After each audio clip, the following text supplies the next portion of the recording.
Ok les gars, bienvenue dans cette vidéo. J'espère que je suis bien coiffé.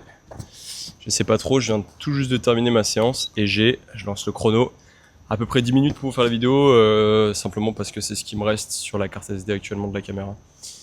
Je suis à la salle, je viens de terminer ma séance comme je le disais et aujourd'hui je vais te faire une vidéo. J'ai pensé t'expliquer comment faire pour prendre du muscle et te dire ce que t'as pas forcément entendu, je pense. Lors de ta pratique, si tu pratiques, et ce que tu as besoin d'entendre si tu souhaites commencer. Alors, on pourrait prendre le sujet par plusieurs angles, mais comme tu... Bon, ça y est, on commence à connaître le principe de la vidéo. Tout est à l'impro.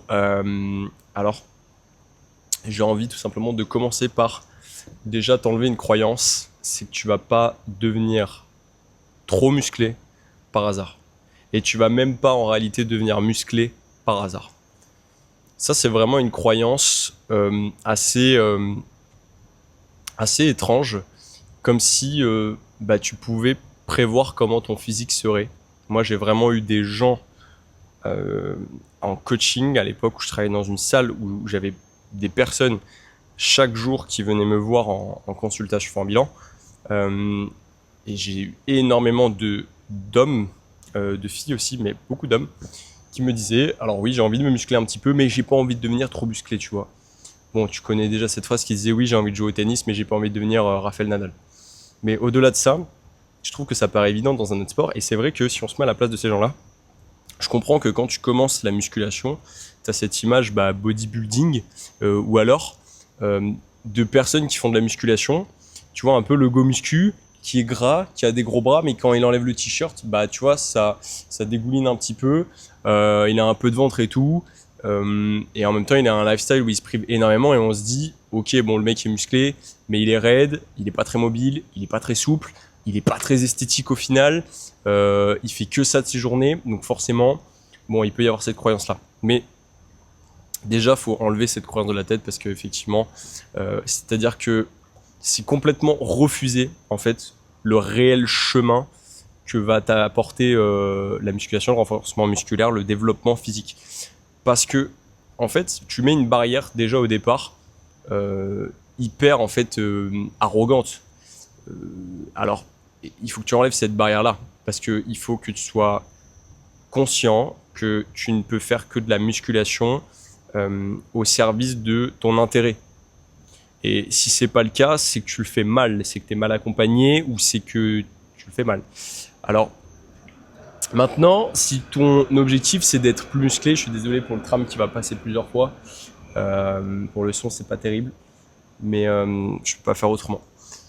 Alors, pour être plus musclé, pour te développer musculairement, on va partir un petit peu de la morphologie. Parce qu'aujourd'hui, si tu regardes cette vidéo, peut-être que tu es en surpoids et peut-être que tu es en sous-poids. Et ça va être différent l'un pour l'autre. Il y en a un qui va devoir perdre de la masse grasse et en même temps construire du muscle, et l'autre qui va devoir construire du muscle et accepter de devoir prendre du gras. Donc on est vraiment sur l'inverse. Mais dans les deux cas, ça va être plus ou moins la même chose, simplement à l'opposé si on parle de balance calorique. Mais j'ai même pas envie de te parler de balance calorique. J'ai vraiment envie de parler de gens qui veulent se renforcer musculairement dans le but de devenir meilleur physiquement sur tous les plans, pas juste d'un point de vue esthétique. Donc, je vais mettre un petit peu de côté à part la nutrition, même si c'est trop important pour le négliger, évidemment. Mais au niveau de ton entraînement, déjà, je te dirais, si tu stagnes physiquement ou si tu débutes, peu importe, si tu débutes, bref, pars toujours du principe que je parle pour la personne qui stagne ou la personne qui débute. Alors, la personne qui stagne physiquement, parce que j'ai des gens en tête par exemple que je vois, la personne qui va stagner physiquement et qui est sur son téléphone lorsqu'il s'entraîne, et au lieu de prendre 1 minute 30 de récupération, il va prendre 4, 5, 6, 10 minutes de récupération. Tu comprends bien que là, au niveau de l'intensité, même si tu mets de l'intensité dans tes exercices, ou alors il faut vraiment compenser avec une très très forte intensité. Qui dit très très forte, très très haute intensité, dit niveau de charge assez élevé ou vitesse et précision assez élevée, ce qui requiert un haut niveau de concentration. Et quand tu es sur ton téléphone et que tu dépasses ton temps de récupération de 5, 6, 7 minutes, t'es pas concentré. Donc ça va être très compliqué.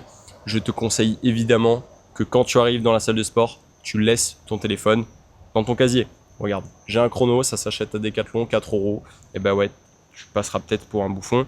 Et peut-être que ça attirera la curiosité des gens. Tu t'entraînes avec un chrono, un chronomètre, un vrai chronomètre qui est fait pour ça. Tu peux venir avec ton carnet de notes, pourquoi pas. Ou alors, tu te fais coacher et tu as l'application de ton coach et c'est encore mieux. Et tu vas me dire, ouais, mais là, du coup, je suis mon téléphone. Ok, effectivement, c'est vrai. Mais au moins, tu sais que tu dois te concentrer sur le seul élément dont tu as besoin pour t'entraîner, c'est ton entraînement qui est écrit sur ton téléphone. Donc évidemment, je te responsabilise là-dessus, mais si tu peux et que tu dois t'entraîner tout seul, comme moi je le fais actuellement, téléphone que j'essaie de faire, parce qu'à certains moments, évidemment, je passe un petit peu à côté, je laisse mon téléphone en dehors.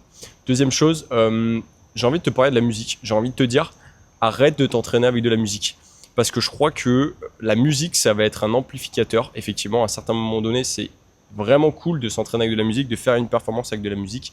Ça te permet de nerveusement te stimuler. Mais je crois que t'entraîner constamment avec de la musique par moment, c'est contre-productif. C'est même, en fait, ça sert à rien. Et moi, je sais qu'il y a des longues périodes où je me suis entraîné sans musique. Et pour autant, ça n'a rien changé. Au contraire, ça a amélioré ma concentration. Plutôt que d'avoir quelque chose dans les oreilles. Puis même, je sais pas, tu vois, on perd un peu le côté social. Je trouve ça dommage quand tu vas t'entraîner dans la salle de muscu. Tu peux pas parler forcément avec la personne qui est à côté de toi parce que tu vois, c'est toujours un petit peu. Tu sais pas trop si la personne, tu vois, elle a envie de rester dans sa tête. J'ai envie de rester dans ma tête, dans mon coin, dans mon mindset.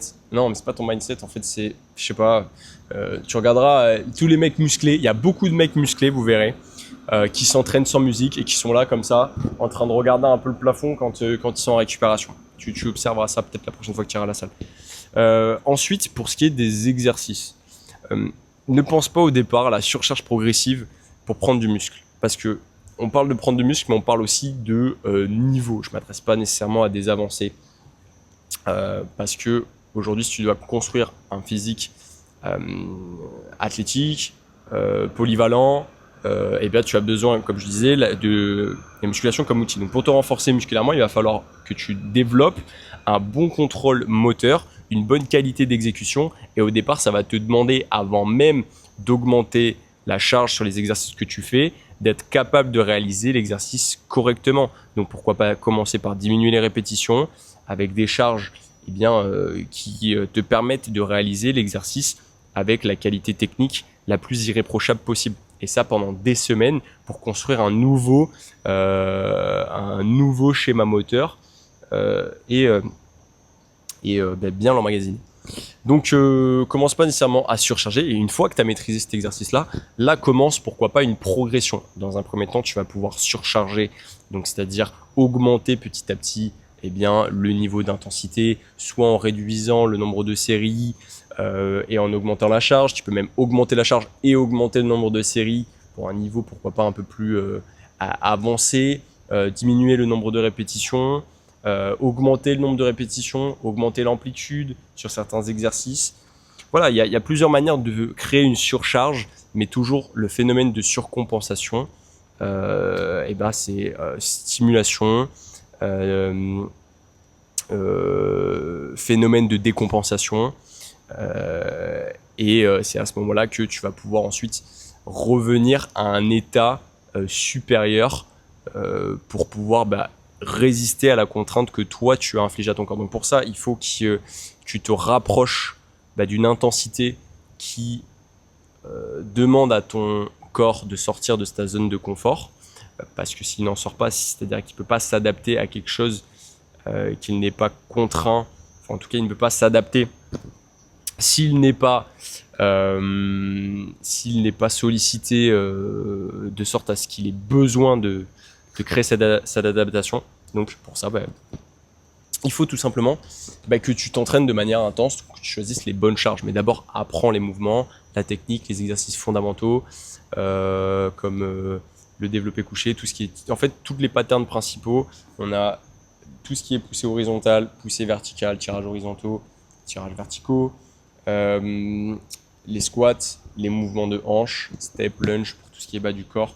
Et après, n'hésite pas à faire des exercices de temps en temps, des abdos, sur des rotations, des inclinaisons, des flexions, des flexions également, mais à l'inverse, bas du corps. Bref, voilà, je pense t'avoir donné quelques billes pour pouvoir te permettre de progresser, de prendre de la masse. En tout cas, écoute, reste connecté parce qu'il y a des vidéos qui arrivent. On continue l'aventure, c'est parti. Enfin, c'est parti. Plutôt à la prochaine.